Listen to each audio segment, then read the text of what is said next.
If there is one thing I have found crafty friends to enjoy, beyond bags to keep their endless projects within, it is even more kits and boxes and bags to keep their crafty tools organized within.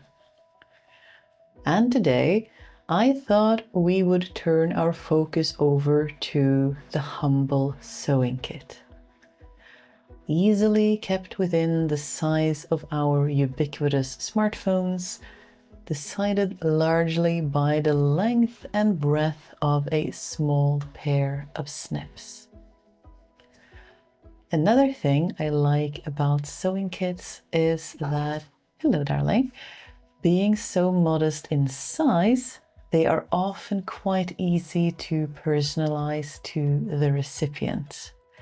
And when don't we need yet another conveniently grabbable kit for crafting on the go?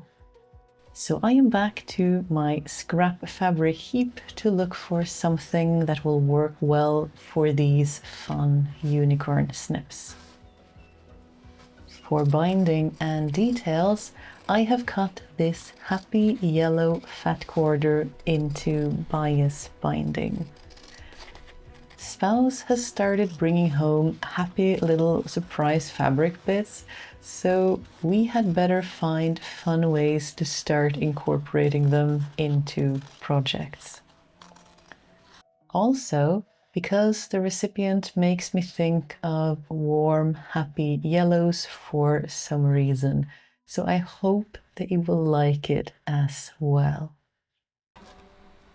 Our slippery linen piece is a bit uneven, so I will straighten it out a bit first before we cut out a rough shape with plenty of seam allowance to start.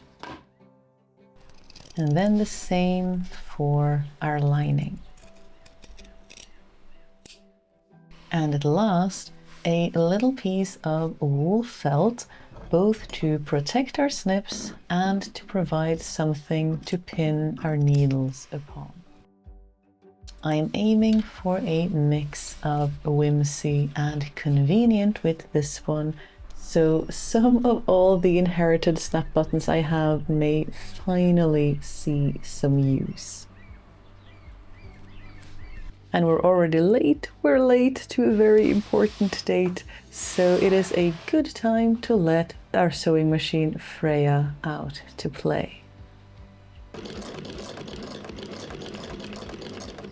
Not too long ago, I stumbled upon a short about something called thread bunnies, and how they are not just good to test thread tension between sewing, but also excellent to insert in between seams instead of pulling out a whole lot of extra thread to make sure our seams run evenly.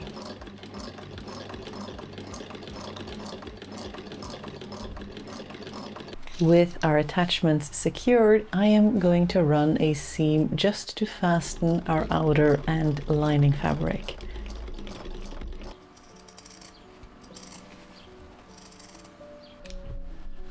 Before running some of our happy bias binding along the bottom edge, which will become the top edge of our small pouch section.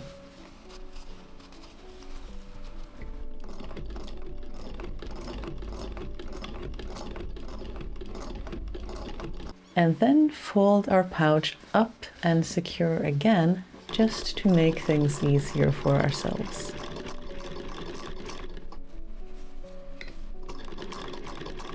But I also think it is a little wide, so I'm taking the opportunity to narrow it down a little while we are at it.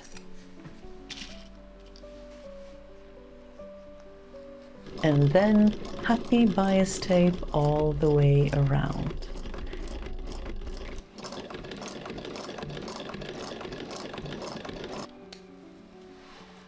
Before this absolutely enormous snap closure.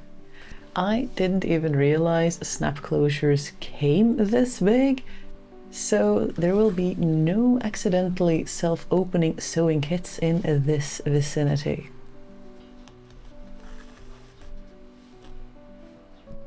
And with that, the only thing left for us to do is to fill it with everything a clever sewist may need on the go. Extra buttons, strong linen thread, joyous and sharp thread snips, and a wide variety of pins and needles.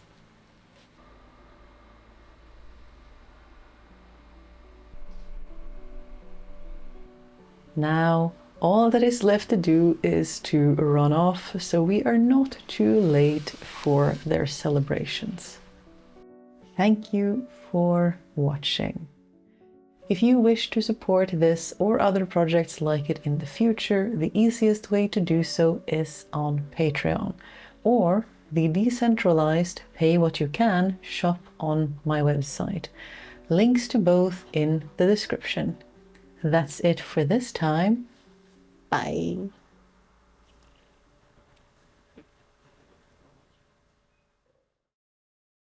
Hello, my face. Please focus and hopefully we will get through this relatively unscathed. If there is one way, maybe we need to have enough air for the whole thing. Also, maybe turning towards the camera like a polite person. Darling, this is still not a snack. This is a microphone. Please don't eat it.